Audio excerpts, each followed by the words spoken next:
back, everyone, to Open Book. I'm Jodi, your host, as you know. First, I want to say I am honestly just so thrilled by the response of episode 1. You guys have made me want to do more of these, and I'm just thankful that you guys gave it a chance. So thank you so much, and I'm so thankful for all of you who listened or left a comment or just rated this. I really appreciate it, and it makes me just want to produce that many more episodes for you all. So again, thank you so much. So you know that there's been quite some time between episode 1 and episode 2.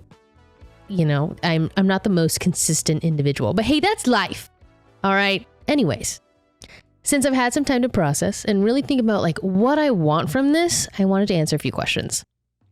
So what can fans expect from Open Book? Like, what is this show? Really, this is my journal, basically. This is my verbal journal. I am learning new things every day. That's life, baby. And sorry, that made me laugh. Yeah, I think I'm just learning so much each day, and I am going through so much, and I'm having epiphanies all the time, changing myself, changing my habits, whatever. So much goes on that I just want to talk about it. I want to share my knowledge or learn new things or whatever. And this is basically my verbal journal. Verbal journal has the worst sound to it. It sounds like gerbil. Anyways, why a podcast, you might ask? Well, my favorite segment of my stream, as some of you probably already know, is the Just Chatting segment, formerly known as the IRL segment, where I just talk to chat for about an hour a day. It could be more, it could be less, but generally. And that's what I look forward to, really. I think it's where we get to know each other a lot more, where I get to know my community more, where it just feels so community oriented that I just love it. And I love all of the topics that we talk about under the sun. And so, yeah, I chose a podcast because shit, I ain't shutting up ever. I love to talk and I love to explore and communicate. And well, yeah, it's who I am. So I chose a podcast.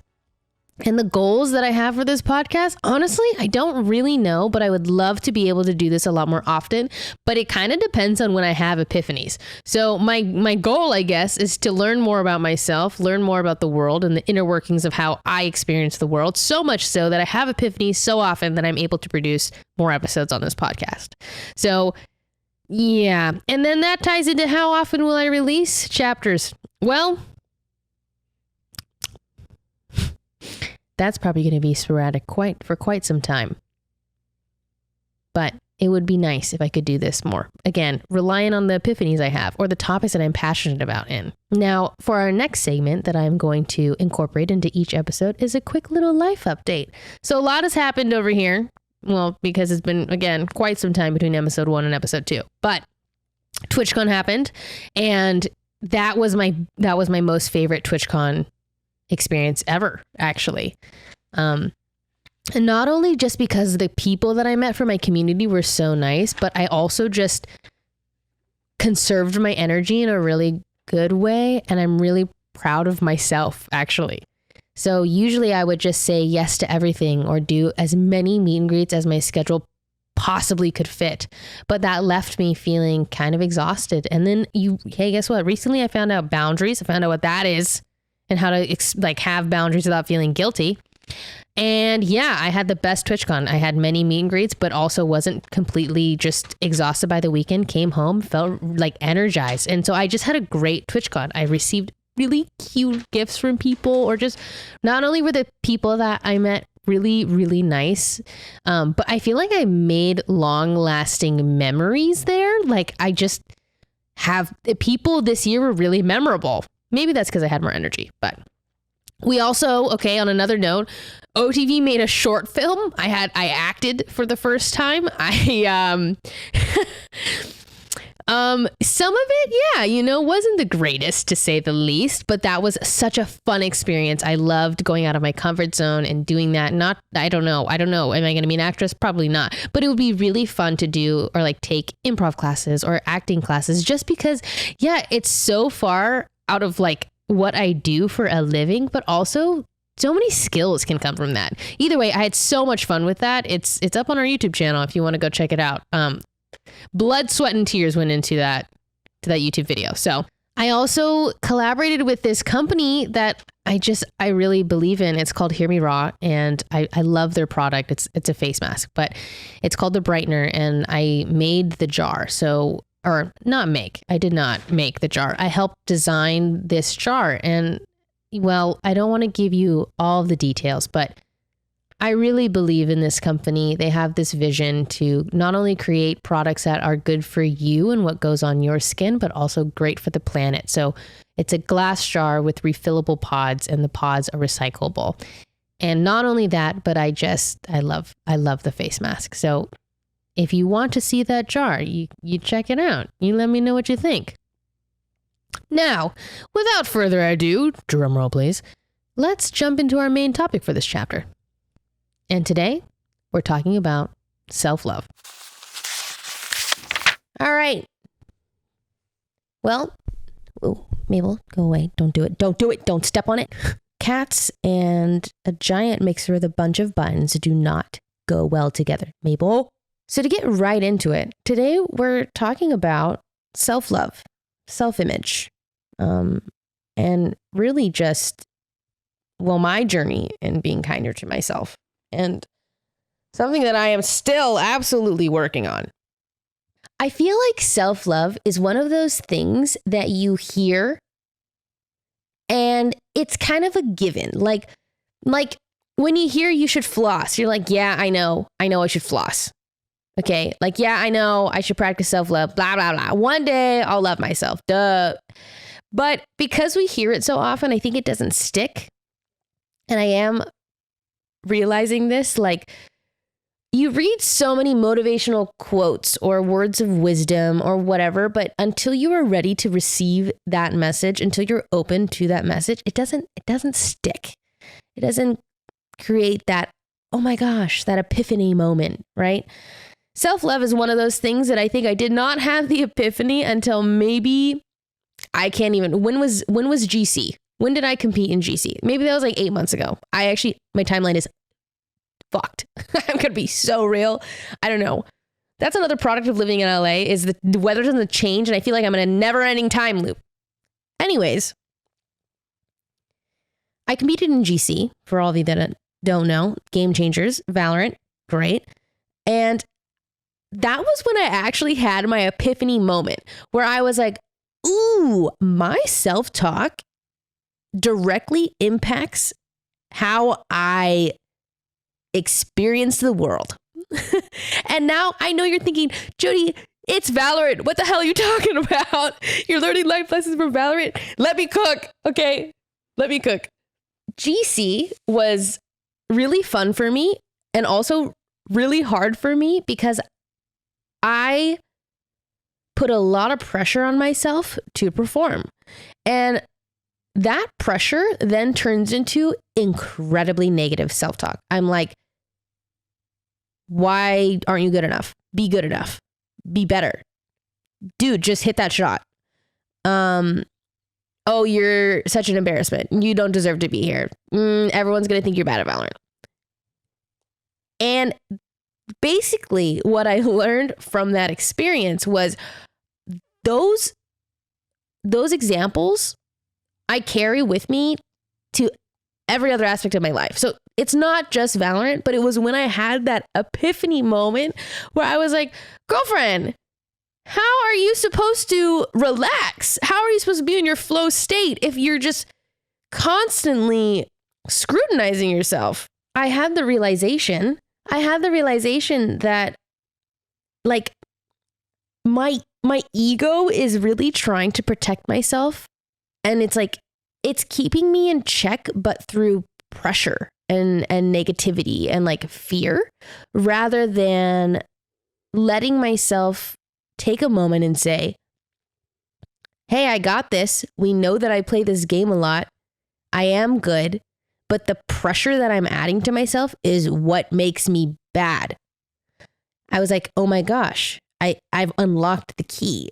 I like, can tell that my self-talk is like how my dad like talks to, you know, like how he raised me kind of thing. Not to hate on my dad. All our parents are just our parents. The first time our parents being fair parents too, so they're doing their best. But I realized I was like, oh, yeah, I'm adding a lot of pressure onto myself. And that pressure is what directly correlates to failure is too harsh of a word, but I'm sticking with it because that's kind of how I felt. So the pressure that I put on myself would directly correlate to my failure, to my inability to show up and do what everyone knows that I can do, which is be good at the game or whatever, make good shot calls, hit the shot, whatever. Now relate that to my life. Relate that to literally any endeavor, anything. Maybe that's, I don't know, work, streaming, friendships even. Like when things go wrong, my self-talk is immediately so negative. Well, you should have just not done that. How could you do that? I gave myself zero compassion, just nothing to work with. So, and I've heard that before. Even my boyfriend John has told me, Jodi, you're so hard on yourself. And I was like, well, duh, like I have to be hard on myself. If I'm not going to be hard on myself, how am I going to succeed? And I would say that. And I didn't get it. I actually just did not get that there was any other way until snap. I don't know. I was just sitting on my balcony. I was taking a break from a game and I went, oh my gosh. Oh my goodness. Of course I can't succeed. I think tough love is good sometimes, but when it's constant tough love, yeah, I was struggling. And I'm surprised that I've gotten as far as I have gotten with how hard I am on myself. But I am not going to, completely discredit it. I think that sometimes I needed to be hard on myself. But a lot of the times what I needed was compassion. I think about, I'm like, why have I been so hard on myself throughout the years? Why? Like, I'm not kidding you guys. My mental feedback loop has been so negative. I've been so hard on myself for 26 years of my life. Can you fathom that? 26 years. It was not until this year that I went, hey, maybe I should be a little nicer to myself. Which I feel so silly saying because it feels so obvious to me now, but it wasn't. It was not something I understood. It was not something I was ready to receive. I read those self-love quotes and I'm like, yeah, that's bullshit. There's, I can't say that's exactly how I felt, but I feel like I didn't get it. And I was like, man, where does this stem from? And I do think, yeah, my dad was rather hard on me. But hey, guess what? I also grew up to be very determined and tenacious. And like I gained so many great qualities from him that I, again, don't, our parents are being parents for the first time too. And I realized like, oh, I added a lot of pressure on myself because of that. Not only that, but every experience in your life shapes you, right? There's core memories and you deal with it how you can. And I think about a lot of moments in my life where I am uncertain, I am unconfident in like myself. I'm self-conscious. I make a decision and I like beat myself up over it. Like I hurt someone and in return they hurt me and I take all of the blame or whatever. And my internal thoughts immediately go, why the fuck did you do that? Don't do that. Rather than, oh, hey, that's okay. You're human. You make mistakes. And I forgive you for it. And now we move on. Instead, I would just eat myself. Like I would eat myself. It would eat at me over and over and over. And I would never be able to like truly get over it because I'm just full of guilt or I'm full of anger or I'm full of like shame. Not only that, but it put me in a box to like minimize to be ahead of the game, really. Like my mentality was, well, if I criticize myself first, no one else can criticize me because I know what's wrong with me. It just puts me in a weird negative like feedback loop where I'm just like, yeah, well, I know. I'll be better. It also made me like overly critical of myself. I was so conscious about how I affect myself and others around me that I would sometimes hold back myself or feel I could tell that I was in my head. I'm not present. I'm kind of disassociating. Just all aspects of my life. It feels like I was struggling. So not only, yeah, of course, it affected me in Game Changers and in Valorant in general, you know, like I think people are very critical in the streaming space and they're not people in chat are sometimes not the nicest. So of course that negative self-talk was kind of reaffirmed by negative like chatters because I didn't have a strong sense of self or a strong confidence in my ability to show up and perform. So when I'm like doing poorly in a game, I'm just like, oh yeah, of course, because I'm not that good. I know I'm not that good. But that's not true. I am good. I'm better than the average player. And because I didn't have that strong self-image, that strong self-confidence, that strong self-love, I wasn't able to believe in myself because I was just like, yeah, that's true. Not only that, but this affects me again in all aspects of my life. So in friendships, again, I can see when I like feel it, my body tenses up. I say something or I do something and I'm like, oh, Jodi, you shouldn't have done that. You shouldn't have done that. Or something like, you know, I think about it. Yeah. With friends, when I do something and I immediately shut down and it's almost a habit. It's actually almost a habit to be hard on myself. And so I'm currently unraveling 26 years of habitual behavior, which, believe me, ladies and gentlemen, is a little hard. But so rewarding. And so I'm like, well, so how do you think, and I've realized to unravel this, it just honestly comes down to compassion for yourself.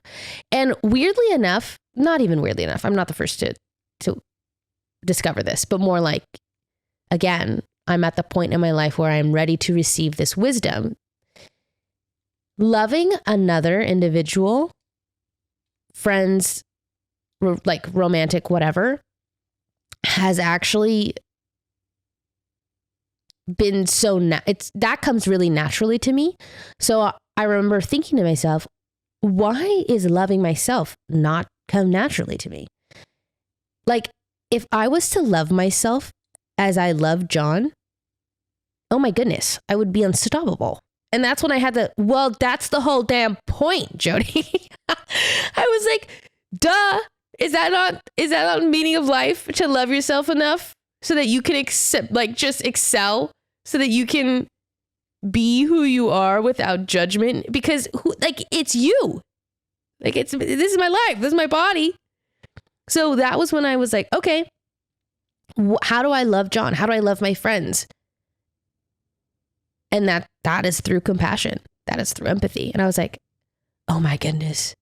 I could see the fireworks going off. Okay. I was like, that's it.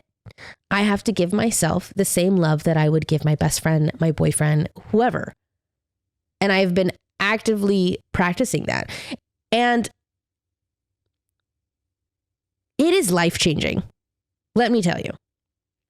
Because I feel it. I feel the habit coming up where I'm like, ugh, I feel it in my body, my whole body. It's just my nervous system is working. Okay. I literally feel it in my chest. And then I'm like, no. And the words now that go through my head, which has taken me maybe a couple months to really get there, but I feel the difference. So now when something happens, I'm able to kind of sit down with myself and be like, okay, let's stare at that in the face. Like we're no longer backing down from this feeling. Stare it in the face. Why am I feeling like this? Okay. That's okay. It is okay to feel that. An emotion is just an emotion. It doesn't define you. It's just a feeling. Great. Let's feel that feeling and then sit with that. And then I just give myself the okay. I just allow. I'm like, I allow myself to feel that. I allow myself to be angry or ashamed or guilty, whatever. And then I understand, or I try to tell myself to understand. And hey, guess what? We're going to make mistakes. But that doesn't mean that like that defines us. What defines us is now, what do we do with it? And allowing myself to just be. Less pressure, more understanding, just compassion for myself. Fucking relax, Jodi, basically. Another thing that has really helped me is positive affirmations, because I so totally don't believe in my ability sometimes. Like, it is a fact. I'm like, I cannot do that. No, I'm not good enough for that. No, I'm not smart enough for that. I make that a fact. And then that puts me in a little square that I don't leave, because I've created this arbitrary fact for myself. That's just not true. It's based off of my confidence. I think about this a lot, actually. So when I was in college, I was like, I don't know what I want to do. I kind of just autofilled business. And I remember I had to decide. It was like, well, this is it. I needed to either decide I'm sticking with business or if I'm going a different route. And my counselor asked me, okay, like, what do you want to do? And I was like, I don't know. I'll get back to you. And I sat outside on my campus. It was a beautiful sunny day in Washington. It was like fall, and oh God, I loved it. I love it there. But I just remember it so clearly because I was like, God, Jodi, okay, what do you want to do? And this is another epiphany moment I had in my life where I said, okay, if you could do anything, no restrictions, no holding yourself back, whatever. Like, if you could have this tomorrow, what would it be? I was like, well, shit. Okay. Well, I love helping people, and I'm super interested in skin and skincare. I'd be a dermatologist. And I was like, geez, okay, so what's stopping me from doing that? Like, why don't I just make that happen? Because I feel like that's a personality trait in me. It's like, I want something, I will get it. But why can't I get this? And I realized it's because I had the idea in my head that I was just not intelligent enough. I was like, I didn't really excel at school, so therefore I can't.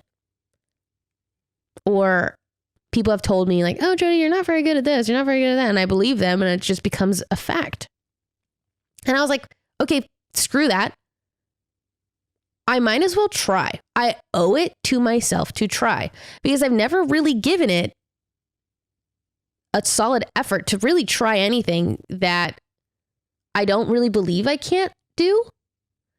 So I did. I became a biology major with a neuroscience minor. And, I was literally on the track. I graduated, was going to take my MCAT. But at that time, I remember I was a junior, and it was the decision between taking my MCAT or pursuing streaming. And I was like, well, streaming is really picking up. And eventually, yeah, I made the decision to pursue streaming, which is honestly, I really give myself a pat on the back. And I also am so grateful, because I think that this is exactly what I wanted. But I'm glad that I tried to go be a dermatologist, because I think I could have done it. I was going to do it, but then streaming came along. And through streaming, I get to not only help people, but help people with their skin. And I'm like, oh my goodness, the universe, thank you. I'm just so grateful to end up where I have ended up. But that was a moment where I realized that I create these arbitrary rules for myself based off of my self-confidence. And that because I allowed myself to believe that I could, then I can. So I realized that I hold myself back a lot because my negative self-talk was just never ending, or a negative self-belief. And now I come in it from, again, this is the zinger word of the podcast is compassion. And through compassion for myself, my self-confidence has grown. And not only that is I've just been working on self-affirmation. So I have this app that literally just reads out positive affirmations, and I pick maybe a topic that I want, or I just do general positive affirmations, and it pings my phone every hour. So I'm forced to read something positive. And the thing is, positive affirmations for me are really impactful because I realize that, again, I create random arbitrary rules for myself where I'm like, oh, I don't think I can do that. Or, oh, I've reached the peak of my career. Oh, I'm not good enough to pursue that. Nothing is going to work out for there or whatever. And that's, again, it's just not true. That's just not true. You can have anything you want. So, for example, some affirmation. I'm going to pull up this app. Wow. Okay. I pull up the app. The first one is, I have the ability to be a happier person by changing my perspective. God damn. Is that not exactly what we're talking about? I mean, that's the truth of it. Your reality is, well, the reality in which you create. You talk to yourself every day. You are around yourself, and you quite literally, this little brain of ours, this little narrative we tell ourselves, that's your reality. And so I am trying to change my perspective every day, because for the last 26 years, it's been one thing. And now I'm trying to change it. And I am happier. I am happier. I have the ability to be happier by changing my perspective. That is so true. So here's another one. I am welcoming this opportunity to grow stronger and become better. I am a loving person who deserves to be loved fully. I love myself and release myself from feelings of guilt, hurt, and sorrow. Those are a couple of examples. And just reminding myself that can be true, and that is true, and I accept those words as truth rather than my negative self-talk. I wake up every day so much happier. I feel like I exude joy, or at least try to. And I notice a difference. Not to say that I have like that every day is a good day, but there's always good in a day. And I've really come to realize that. I implore you to, because I feel like a lot of us struggle with this lack of self-love, self-compassion, whatever you want to call it. And I implore you to like sit down with yourself and ask yourself, what would I achieve? What would I do? How would I feel if I had no restraints? The sky is the limit. You can have anything you want right now. You can do anything that you want. What is that? And then reaffirm yourself that, oh my God, I can do that. I am on my way to do that. I am working up the confidence and the self-love to do that. Just like, I believe in you. In the same way that I believe in myself, and I'm working on believing in myself. But hey, that's a journey. It's a journey. And this takes a whole lifetime. But I don't know. I feel like I'm on my journey to self-love, and one day I will get there, and maybe you'll join me. On another note, I wanted to try like this advice column type beat on the show. Now, I am not an expert, right? I don't know everything. I'm learning as I go, as you know, but I want to include you guys, and a lot of you do ask me for my advice. So granted, this is all from my POV, and that doesn't mean that I know everything and that it's going to be solid advice, but I'll do my absolute best. So I had some friends put together a few questions for me. And question number 1 is, on days when you are struggling to feel a baseline good, but still have to perform or stream, are there any methods you use to hype yourself up? I want to have Jodi energy in my life content, but sometimes I am just not feeling it. Let me think. Let me cook. I would say that when I am struggling, I actually just give myself time. I'm like, ooh, okay, I have a lot of things to do today. I have a lot of responsibilities, and I'm really struggling in this current moment. I give myself 2 hours. I'm like, okay, I have 2 hours or 30 minutes, whatever that time slot that's available, right? To acknowledge how I'm feeling. But then I just need to relax sometimes. For me, like I just need to sit with myself, and I kind of become my own cheerleader. I'm like, okay, you can do it. You can conquer this day. You can show up with full energy. This is possible. And even if you don't, it's still going to be okay. I guess I give myself a pep talk and some leeway, because I don't want it to be so black and white, so that when let's say I show up and I don't hit the energy levels that I'm used to, I don't want to be disappointed in myself, because at least I showed up. So sometimes, yeah, I am not just feeling it, but I quite literally give myself a little cheerleading pep talk. And a lot of the times I put on music that makes me feel really good, or I do something that I know will make me feel good, which will then snowball into other things. So for example, I just stretch on my carpet, because to me that feels productive, even though that's so easy to do. Or I sit on my balcony and soak up some sun, or I listen to a song that I know that energizes me or makes me feel a type of way, because it's as simple as that for me, at least, to get the ball rolling. But then again, I just tell myself, like, I can do it. I can do it. I can do it. That is my mantra. I can do this. I can do this. I have energy. I'm energized. But then I also, again, tell myself it's okay if I don't hit crazy full expectation energy. At least I showed up. Question number 2. I just started college in the fall and so far have had a rough go of making new friends. Did you have any trouble meeting new people when you were in school, or did you develop fast friends? Would love to know more about how you got through the awkward freshman phase. Oh dear God. Well, I talked a little bit about this. So in college, I didn't make no friends. I'm going to be so real. I basically just studied my ass off, because things don't really come super, super easily to me. I mean, some things come easy, some things don't.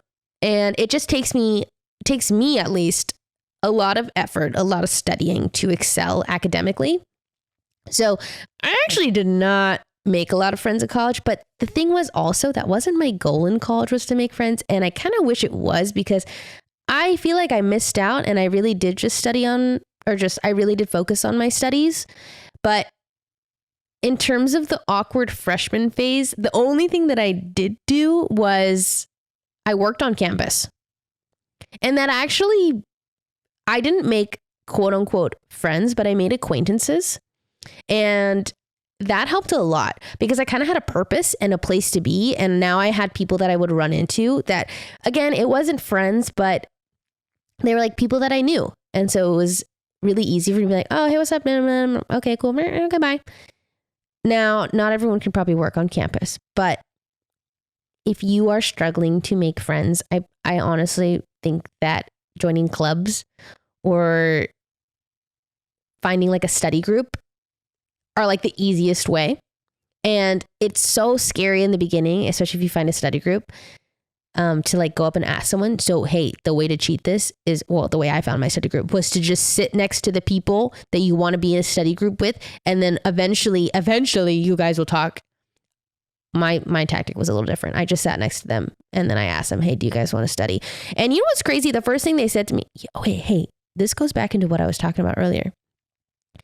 They initially didn't, they told me this way later, but they initially did not want to accept me as a study partner because they thought that I was too pretty and that I was dumb. But that actually feeds back into the belief that I had. Like, I also thought I was just too dumb to be a doctor, to go and be a biology major, which is just not true. Also has no correlation to looks. Nothing at all. But they ended up really liking me in terms of like, yeah, I did the work, and I would say that I'm fairly intelligent. So we all ended up being pretty good study partners. And I studied with them throughout all of my college, like all of my biology career. And again, I wouldn't say that I made like long-term friendships, but at the time we had acquaintances. We were study group partners. We'd eat together, study together, spend a lot of time together. So I would say that is the easiest, best way that I would do it. But again, my situation was a little different. Question 3. What are your top 3 favorite books or book series? As a fellow reader, I'd love to know what you're reading now and what some of your favorites are.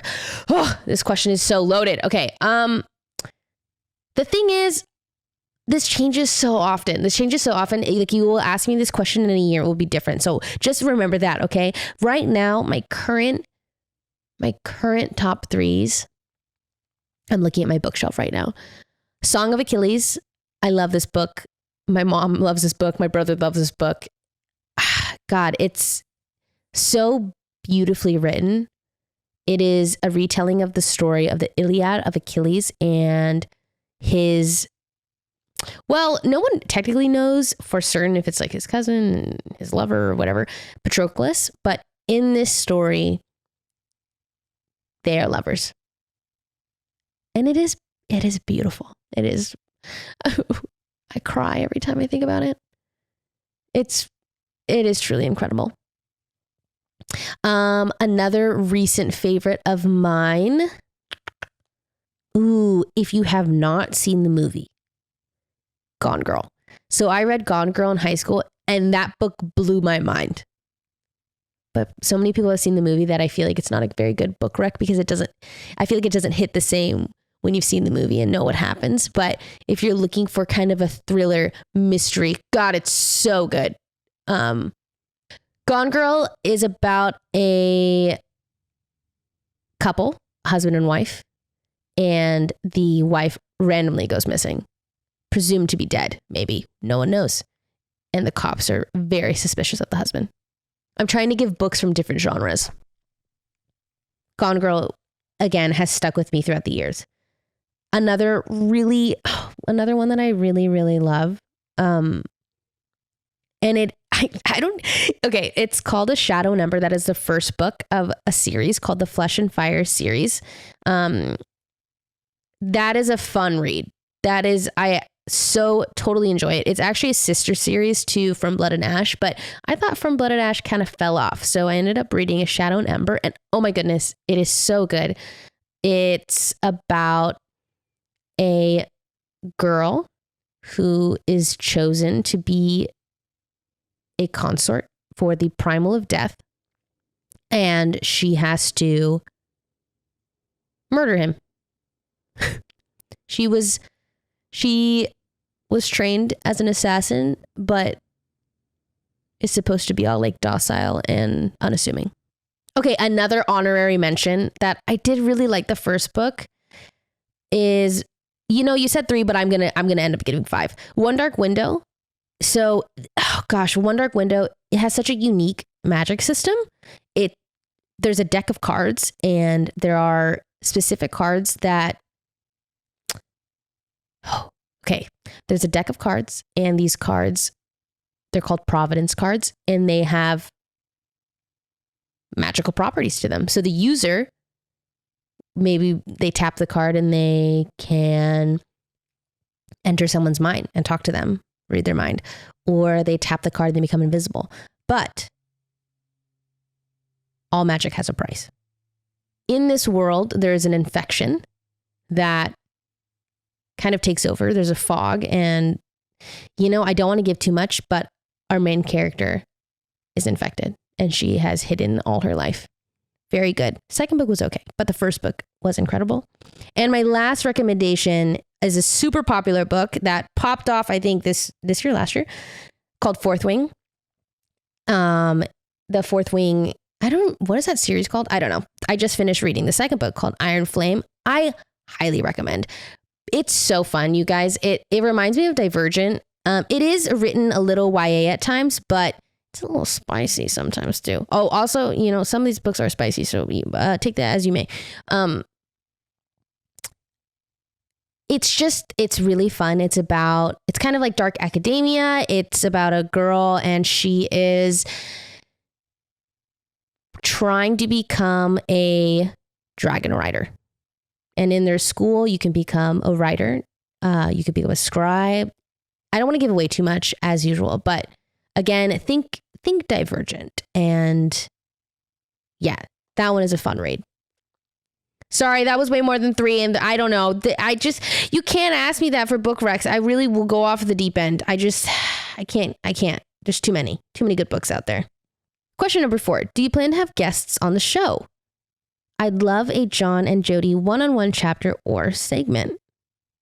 I don't yet plan to have people on this because, well, I'm already sporadic about me filming this and whatnot. But I can imagine a world where, yeah, I bring John on, or I mean, I can't really say, but I could see a world where John and I come on and like answer questions about maybe our relationship or our dynamic. But other than that, I would say you can expect really just me.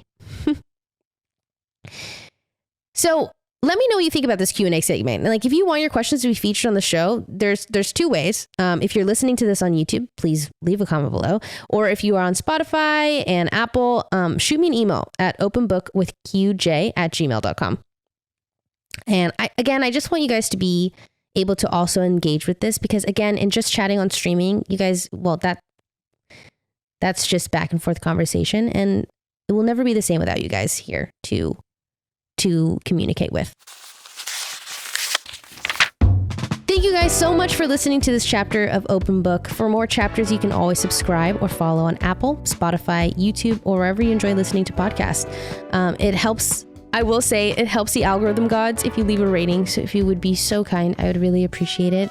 Thank you guys again so much for, well, the ongoing support. And I hope you enjoyed, and I hope maybe you learned a little bit more about me and maybe a little bit more about yourself. You know, maybe this got you thinking, and that's the whole point. Also, another fun little exciting thing I will leave you with is I am releasing a limited batch of John and Jodi tote bags that I made for TwitchCon. We have some left over. We will be selling the remaining count on QuarterJade.com. They're really cute. If you're looking for a tote bag, to describe it, it has a little dinosaur and a little baby chick on a skateboard. But if you want to go look at it, you can look at it at QuarterJade.com. And again, don't forget, you can find me gaming live at twitch.tv/QuarterJade. And of course, my personal Twitter, QuarterJade. I do be tweeting a lot. So if you wanna see a little more about my life, some life updates, don't forget to follow me. Thank you guys so much. Thank you if you've made it this far. And I'll see you guys next time. Ciao.